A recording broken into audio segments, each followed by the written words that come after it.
mulher. Ela foi juíza, foi profetisa e foi líder militar. Uma mulher que a Bíblia a identifica como sendo Débora. E onde é que está escrito isso? No livro dos Juízes, capítulo 4, do versículo 4 ao versículo 8, nos fala desta mulher que foi usada por Deus num período que Deus não estava achando homens capacitados que se colocasse na posição de ser usado por Deus. Glória a Deus. Ai, Jesus. Versículo 2 nos diz assim: e sucedeu naquele dia que, estando ali, deitado no seu lugar, os seus olhos já começavam a escurecer que não podia ver. Ele estava deitado no seu lugar. O deitado aqui, meus irmãos, não significa que ali estava tirando uma soneca. O que significa que ali estava acomodado. Ele estava acomodado porque ele estava vendo que os filhos estavam pecando no templo do Senhor, se prostituindo, adulterando, profanando a casa e o nome do Senhor. E ele estava se fazendo de despercebido. E qual é o problema de ele estar recebendo todas aquelas reclamações que o povo estava levando e ele não tomando uma atitude? Aqui a Bíblia diz que ele estava deitado no seu lugar. E qual era o lugar de ali? O lugar de ali era o lugar de sumo sacerdote. O lugar de ali era um lugar de liderança. E sendo assim, Deus não permite que ele levante o líder e o líder se torne conivente com o pecado, independentemente de quem seja, porque tem preço. A Bíblia também nos diz que ali, e os seus olhos se começavam já a escurecer que não podia ver. Aqui tem dois significados. O primeiro é que ali realmente ele estava ficando cego devido à idade, que a idade de ali já era bastante avançada. Mas a cegueira pior, a cegueira mais grave aqui de ali não era a física, era a espiritual.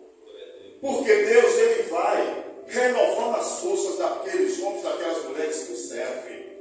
E quem nos diz isso é Caleb. Caleb disse que quando ele tinha 40 anos, ele recebeu a palavra profética de Deus pela boca de Moisés. Ele tinha 40 anos e ele com 85 anos, 45 anos depois, ele estava se sentindo mais forte, mais vigoroso do que quando ele tinha 40 anos. Isso está escrito no livro de Josué, capítulo 14, versículo 10 e versículo 11. Mas aí os irmãos podem até dizer assim, mas coitado de ali, ele realmente estava velho, e o homem como ele, que tinha 98 anos nesta época, já estava quase, como diria lá na minha terra, babatando os 100 anos de idade, realmente a visão do homem se torna muito turva, ele começa a perder a visão. Mas também não é motivo para ele ter agido, para ele estar no estado que ele estava aqui. Porque temos também na Bíblia situações de homens pela idade que ficou cego fisicamente, mas a visão espiritual fazia com que esse homem cego enxergasse bem mais. E isso está escrito lá no livro dos Reis, 1 Reis, capítulo 14, versículo 1 ao 5. Nos diz que Jeroboão manda a mulher dele ir até um profeta chamado Aias, fazer perguntas a ele. E Jeroboão manda que a mulher dele se disfarçasse para chegar até Aias. No versículo 6 do capítulo 14 de 1 Reis, quando a mulher de Jeroboão chega na porta, Aias, velho e cego dentro de casa, ele ouve os passos da mulher de Jeroboão e ele grita dentro de casa: o que é a mulher de Jeroboão que você está fazendo aqui disfarçada? Mas já que você veio, chegue à frente, porque eu tenho novas para te falar e você não vai gostar de nenhuma. Naquele dia, Aias profetizou a morte de todos os filhos de geração futura de Jeroboão. Então, mesmo quando o homem perde a visão física, a espiritual tem de ser mantida. Porque o homem que tem visão espiritual, ele vê, ele enxerga muito mais do que a física. Versículo 3 nos diz assim: e estando também Samuel já deitado, antes que a lâmpada de Deus se apagasse no templo do Senhor.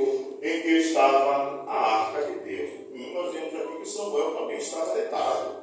Então, se ali deitado estava acomodado, Samuel também estava aqui acomodado. E por quê? Porque Samuel via tudo o que acontecia. Samuel sabia de tudo, sabia tudo que os filhos de Eli estavam fazendo. Samuel sabia. Mas aí os irmãos podem dizer, mas irmão Valdemir, Samuel era apenas um menino. Os filhos de Eli eram sacerdotes, eram homens, o que ele ia fazer? Realmente. E a Bíblia não deixa isso passar em branco. Ela reconhece aqui. Porque Eli estava acomodado, mas ele estava onde? No seu lugar, no lugar de líder. E Samuel estava só acomodado, mas ele ainda não tinha um lugar definido como liderança. Então, realmente, ele estava acomodado porque ele nada poderia fazer contra aqueles pecados que aconteciam no templo e na casa do Senhor. A Bíblia também diz, ainda aqui no versículo 13, que a lâmpada do Senhor já estava se apagando no templo. E o que seria essa lâmpada do Senhor?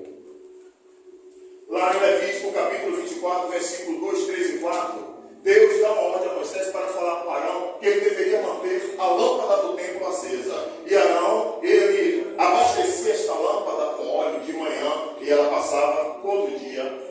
À noite ele abastecia de novo e ela passava toda noite. A lâmpada do templo era chamada de candelabro ou menorá pelos judeus.